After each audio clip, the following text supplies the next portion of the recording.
เอาอย่างมากินมันอันอย่างฮะอย่างว่าใส่อัวอันอย่างไดโนเสาร์ลิ้นไดโนเสาร์อันนี้ใส่เนี่ยไม่ได้ทดลองไม่ได้ว่าเอาลองมึง F1 บ่จ้ะ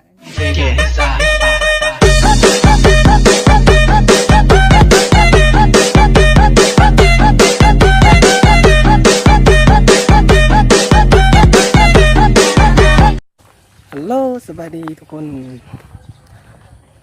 ตอนนี้เนาะเรากำลังจะเดินทางไป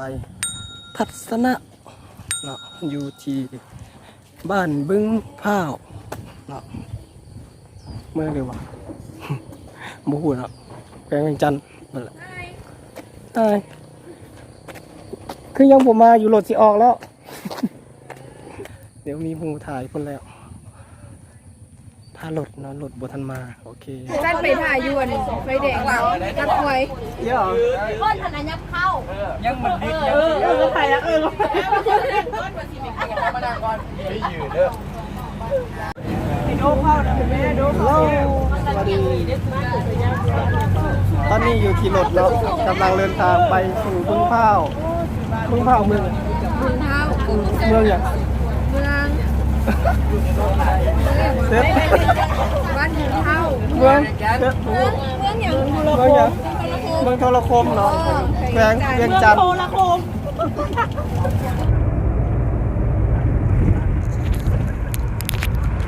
เนาะตอนนี้กำลัง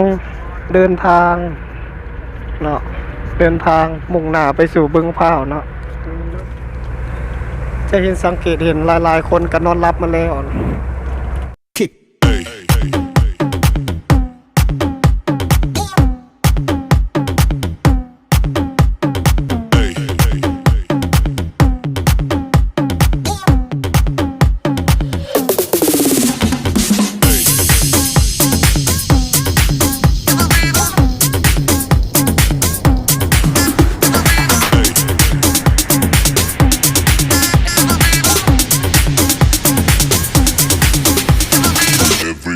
Shake it, baby.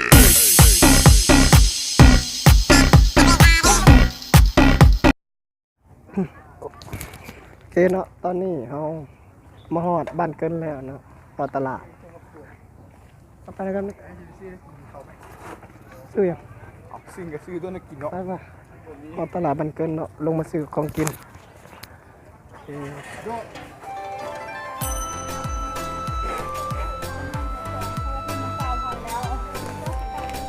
อีต่อย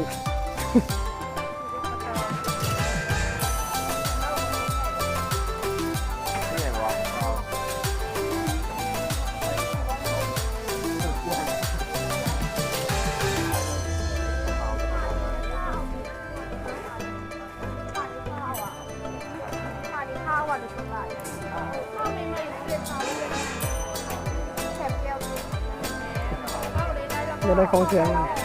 จะได้ของแฉวันนี้นะโมเมนต์เนี่ยค่ะเด้ออาชีพพาไปเบิ่งเนาะตลาด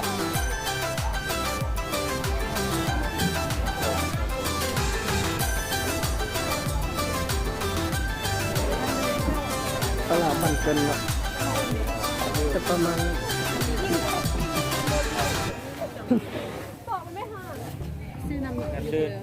ไปซ่อยุกันนอนเห็นบุคคลอันตราย2 คนชื่อยัง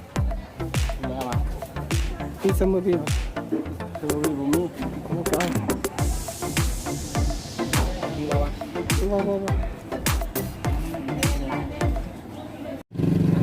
โอเคเนาะตอนนี้เอาออกมาแล้วจากตลาดเนาะกำลังจะเดินทางต่อสู่บึงพร้าวทางจังหวัดด้วยวายนี่แหละเนาะ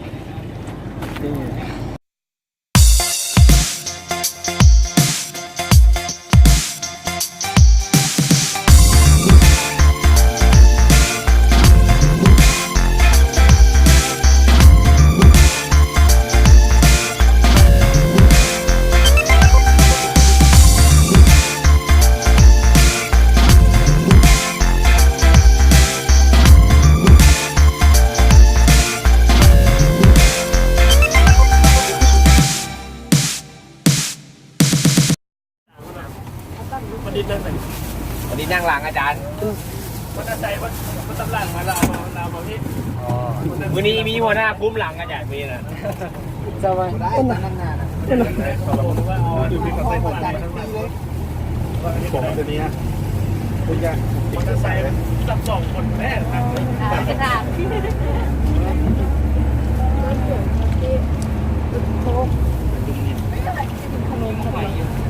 วันเดียวมันจะมีกิน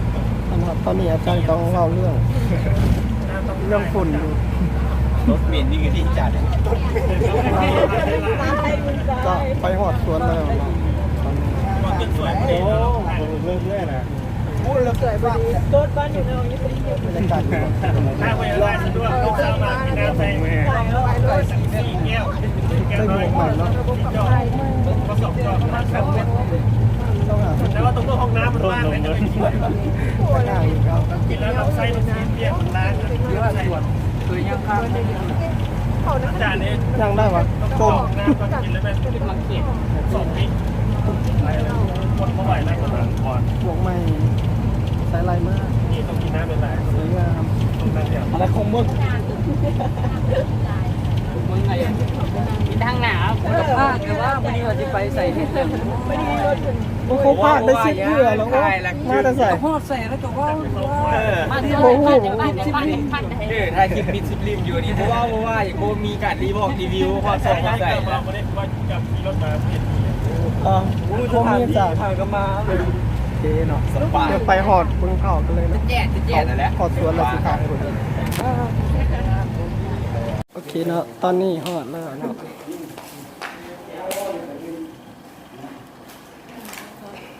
นี่หอดแล้วเนาะอันนี้เดี๋ยวก็หอดไปแล้วสวนผักอินทรีย์บ้านบุงเผาเนาะตัวนี้โอเค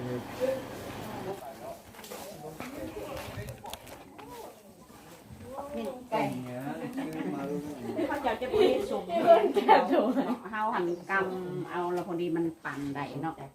อันนี้เขาใส่ไว้ค่ะไม่ได้ใส่ไม่ได้อีก แต่อันนี้เขาจะอันนั้น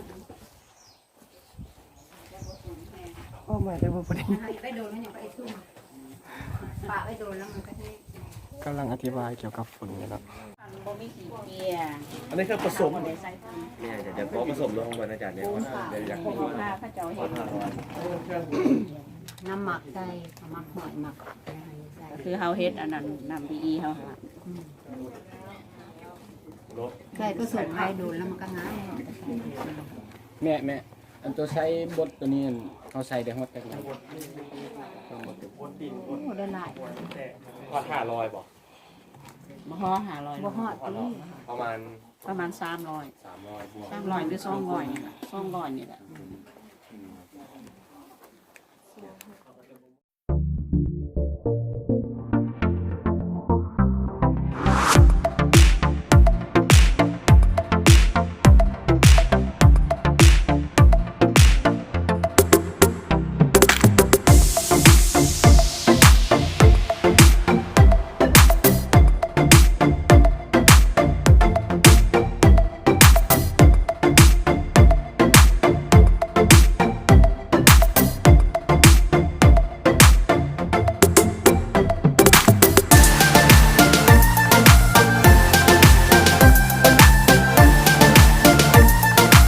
แนะนำตัวนะข้าพเจ้าชื่อแต่ขอสวรรค์เป็นอะไรเงี้ยอันนี้เป็นการแทนของสัปดาห์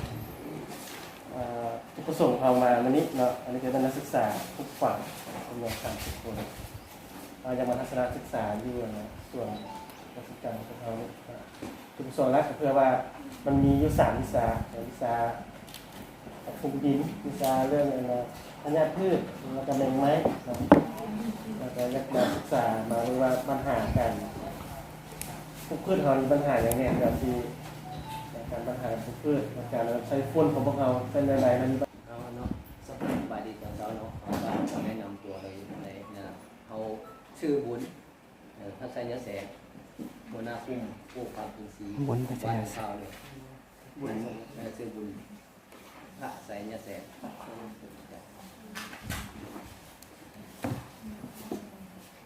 อันนั้นก็ชื่อแร่พอคุ้มผู้ที่หนึ่งอันนั้นชื่อเดียวกันเป็นผู้ ตัวที่สามเราถึงเรียกการตลาดตัวนี้เราถึงเรียกบริการคือเลย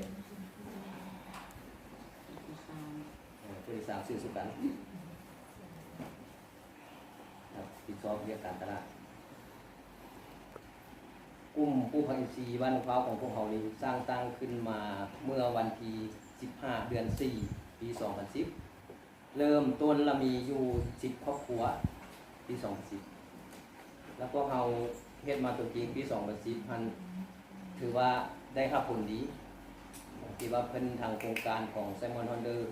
อันได้มาสูบงูเป็นอุปกรณ์ต่างๆอยากสูบน้ำบอกท่อสปริงเกอร์พายางแล้วเป็นพวกเขานี่มันสมทบเป็นเรื่องแห่งงานคือว่าเป็นเสาแล้วก็ไม้ต่างๆคือว่าของพวกเขาเป็นเด็กประกอบกับปูนของพวกเขาเบิดของเสาส่วนประกอบส่วนใช้เฮ็ดมาปี2010อันแต่เดือน4กันมาจนฮอตเดือน12ก็ถือว่าได้รับผลดีในการปลูกผักเพราะว่าเป็นการทดลองของแซมมอนฮองเดอร์เพิ่นได้มาทดลองในพวกนี้แล้วบัดนี้เห็นว่าพวกเขานี่เฮ็ดไปได้ผลดีเพิ่นเลยขยายออกไปอีกแล้วมี8 ครอบครัวเป็น18 ครอบครัวเนื้อที่ทั้งหมดแล้วมีอยู่4 เฮกตาร์อยู่ในบริเวณส่วนของพวกเขานี้และนอกจากนั้นปี 2015-2016 ก็ได้ขยายเข้ามาอีกมีอยู่4-5 ครอบครัวเนาะ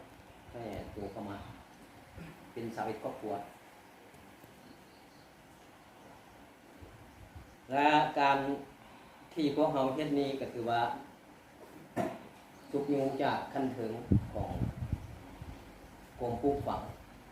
กรมปลูกฝังแล้วก็กสิกรรมส่งเสริมสมทบกับกสิกรรมแข็งกสิกรรมเมืองเป็นผู้มาสุกยูพวกเขาแต่บัดนี้ว่าเรื่องว่าย่อๆเรื่องการไปขายเนาะการไปขายแล้วมันพวกเขาเนาะตอนนี้ได้เวลาลงสวนแล้วเนาะกำลังจะไปเรียนรู้ต่างๆเนาะตอนนี้กำลังแบ่งกลุ่มจัดการกับสิ่งนี้เป็นบักหุ่งลาดพื้นเมืองเขามันจะเบื่ออยากเปลี่ยนเพราะว่าบักหุ่งสิ่งนี้มันโคพันมาตะไคร้เขาผสมพันธุ์มีแววเป็นเสื้อของมันผมนึงมันเป็น45,000อันนี้มันกำนี่เนาะเขาโอ้หมักใหญ่หลายเนาะแต่มือตำใหญ่ก็นายเวลามันเจ๊มาแล้วมันจะด่างหรือว่ามียางตัวนี้ปีอย่างนึงก็เนี่ย ตอนนี้อยู่ที่สวนแล้วเนาะคือสวนเกษตรที่พืชหลายอย่างเนาะหลังจะเป็นผักกาดทางหลังจะเป็นสวนมะเขือตัวนี้เพชรแล้วก็สวนมะเขือหลายๆอย่างปนกันภาพงาม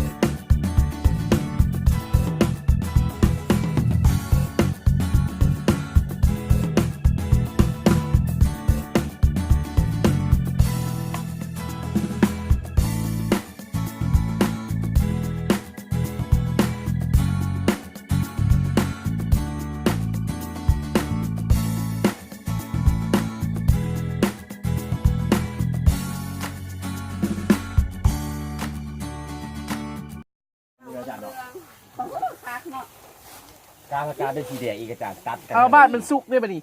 เป็นสีส้ม สีเขียว ออกแดง มันชอบแดง โอ้เสืองาม อันนี้ ขึ้นมาสุกแล้ว ส เอาไปใส่ตำนี่เป็นสีใหม่เด้เอาก็ยังว่ามันแดง มันแดง คิดว่าข้างใน เปลือกมัน ตัวจะแดง เละ มันออกแนวเลยนะมันเดิมแนวตัวนี้ช่วงสุดประมาณมี11-12แกนข้างในเมื่อกี้เนี่ยนี่หลาย อันนี้มันขึ้นบ้าน บ่แก่แก่ย่างบ่ดีๆนี่เนาะ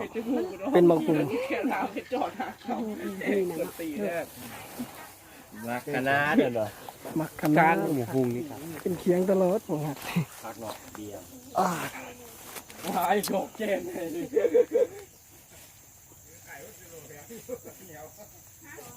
เห็นน้ำมะขุงอันนี้บ่แม่นมะขุงสุกเนาะเป็นแนวพันธุ์มัน เป็นพันธุ์เป็นสีเหลือง ตอนยังดีเป็นสีเหลืองอยู่นี่เนาะโอเคมาสุกแล้วเป็นสีแดงเกินไว้แต่จักซื้อยังบ่ฮู้เนาะ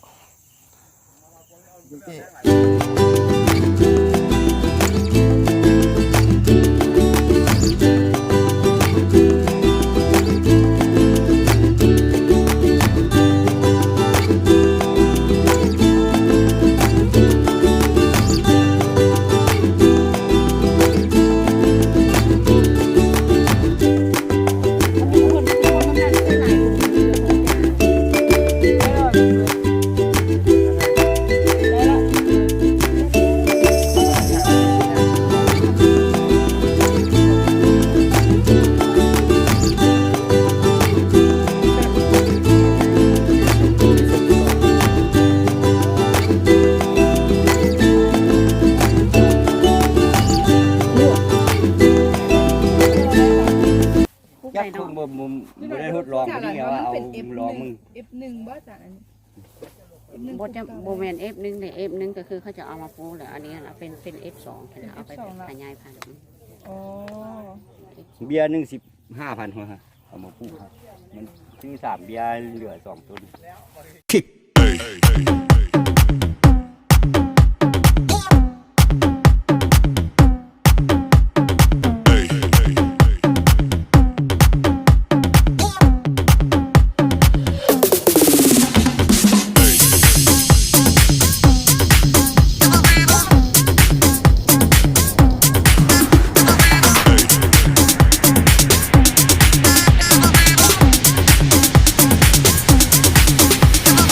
Everybody โอเคตอนนี้เอามารวมตัวกันอยู่นี่นะน่าจะได้หมดแล้วล่ะเนาะสำเร็จเสร็จสิ้นไปหมดแล้วเนาะ ถ้ากันเพิ่มขึ้นมีซ่ากัน คือจ้าคือจ้าเอาเยอะๆเลยเอาโซ่ ที่แรกเขาใส่นะแต่ความเสื้อมึงต้องพูดแล้วซีนมันนุ่งนี่ออกมาก็ไม่ได้ เป็นสิเขียนดู อันนี้แหละความเสื้อ อะไรจังเขียนก็ได้ บริสแลมบริสแลม อันนี้ก็ถือว่าของ สำร้านมานี่ ตอนนี้กำลังย่างกลับเนาะต้องสะพานป่าเพราะว่าเขาเป็นวัดได้หนึ่งเนาะกว้างได้หลายเท่ากว่าปันกันเนาะ มากเน่าเบิดนี่นะเขาเชื่อไปซ่องเบิด เป็นเหรอไม่เป็นเอาไปกินเหรอ เอาเพี้ยไหม เอาเพียเอาเพีย เอาเพี้ยไหมให้มันโพต่ำเลย เอาเพียได้พอตอมโอเคเนาะย่างออกนอกแล้วตอนนี้ออกนอกสวนแล้วต่อไปออกนอกเส้นทาง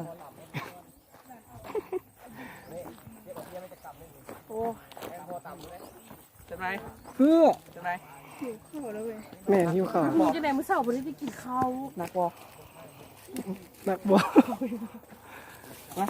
กำลังย่าง เอา ก มา ลับ อ่านดูนี่ อ๋อบ่ได้จับ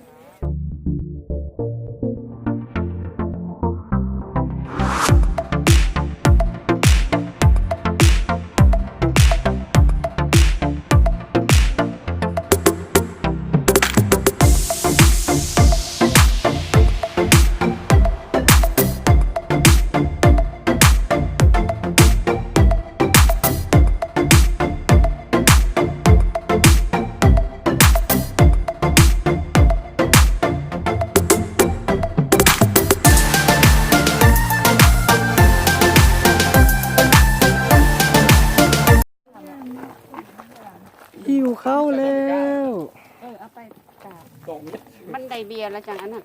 จังปันกันมันอย่างกินมันอย่างนี้ จากสิขาดเท่าไหร่เนาะ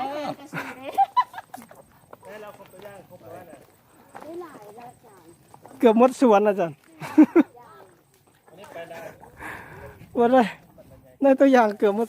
ไปกลับไปหากินข้าวไปเจ้าเขียนเนาะหมวกใหม่เจ้าแค่นอกกับสิ้นสุดไปกับการทัศนะนะเอาต่อไปจะเป็นการไปกินข้าวสามัคคีกันเนาะหมูสิได้ยินหรือเปล่าเพราะว่าอัดปากเอาออกก็ได้เป็นเสียวอายคอจบไปแล้วเนาะ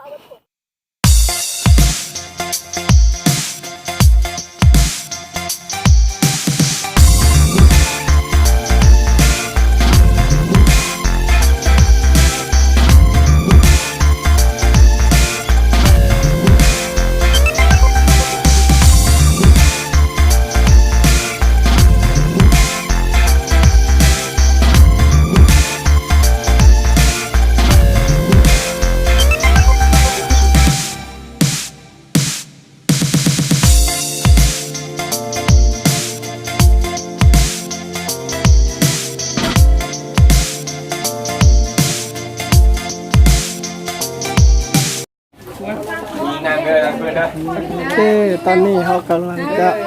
ตั้งวงกินข้าวเนาะอยู่เฮือนประตูผม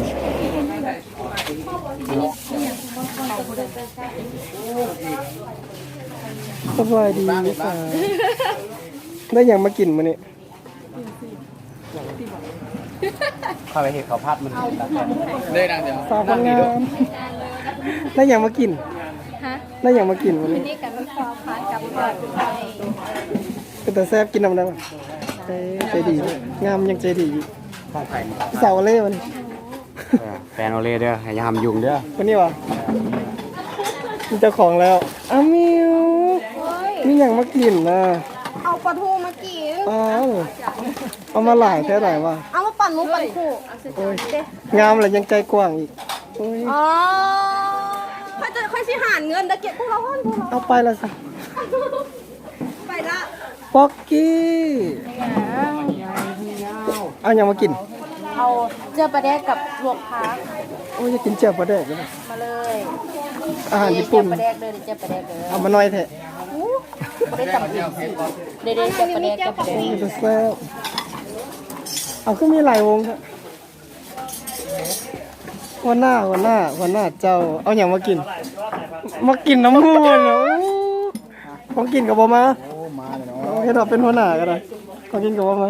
มาแท้ บางนี่ตื่นสายเอาอย่างมากิน ของเขา เอาเฮีย อันนี้พี่เส้นดูมันเป็นอย่างไร อันนี้ดินหมาไดโนเสาร์ ลิ้นเนื้อเสาร์อันนี้ใส่อย่างและนี่มันใส่อย่าง มาแต่มาอันนี้มันใส่กรอบว่าซินแมว สิ้นแมว yes sir อันนี้ปิ้งชินกับแกะ อ่า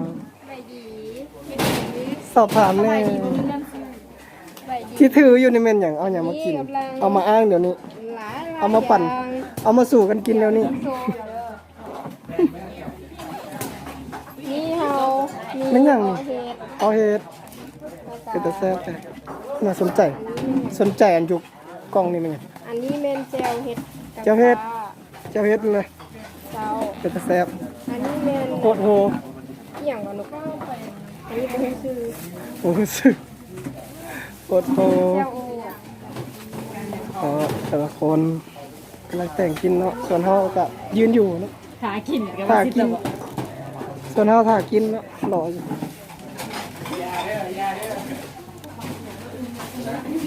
นี่อาจารย์เนี่ย โอ้หลายแก้วแท้ สั่งมาได้กินข้าวอ่ะ มันได้กลิ่นเพื่อน นี่ยังมากินเนี่ย นี่ยังมากินต้มไข่ ต้องข้าวพรีเซนต์ดูพรีเซนต์เหรอเอาก็พรีเซนต์ดู เส้นว่าเป็น โอเคนะเอาน้ำเอาอย่างมากินมาเนี่ยอันอย่างฮะ อย่างว่าใส่อัว ใส่อัวอันนั้นตอนนี้กำลังกินข้าวอยู่เนาะทางนี้วงงาม เสื้อเสื้อเนาะ อีไมค์ขนาดเรื่อง อันร้านเห็นอย่างร้าน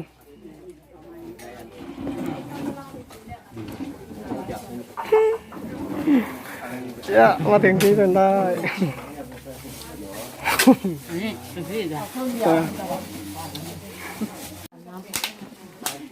ถ่ายมืดนะกูนะมือกล้องเนาะตอนนี้เขากินข้าวแล้วเนาะเขามีหมักเดียวเอาหมดไว้อยากเลยก็คือกินก็ยอม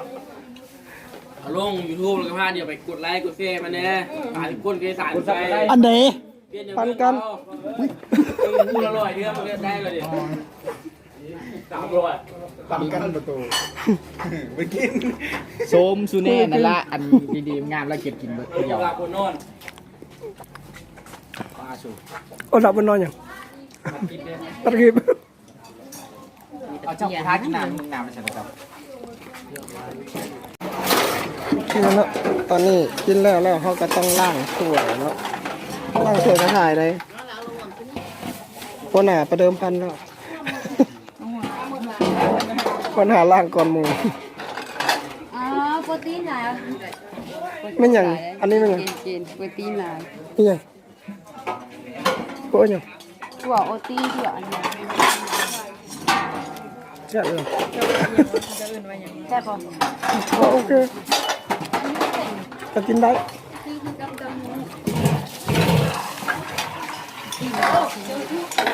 ตอนนี้เขากำลังทำการล้างถ้วยอยู่เนาะ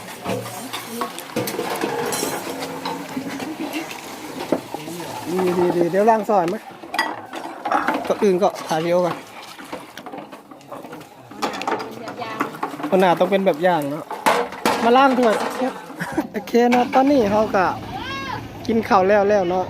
กำลังจะเดินทางกลับเนาะตอนนี้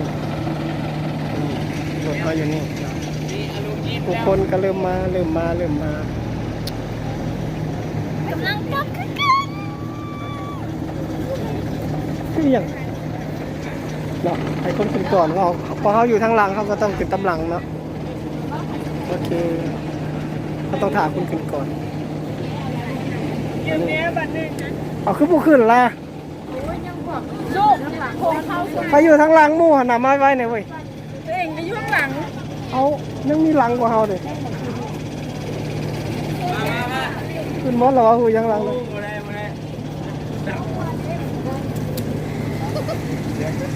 มีเมียของเราคุณนะ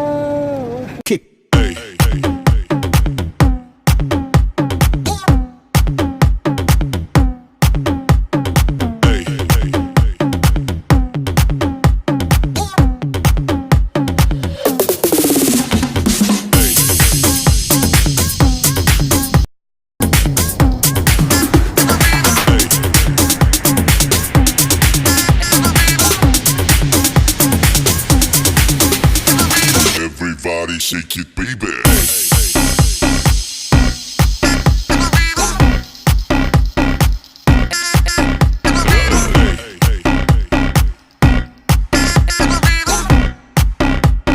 Everybody shake it, baby.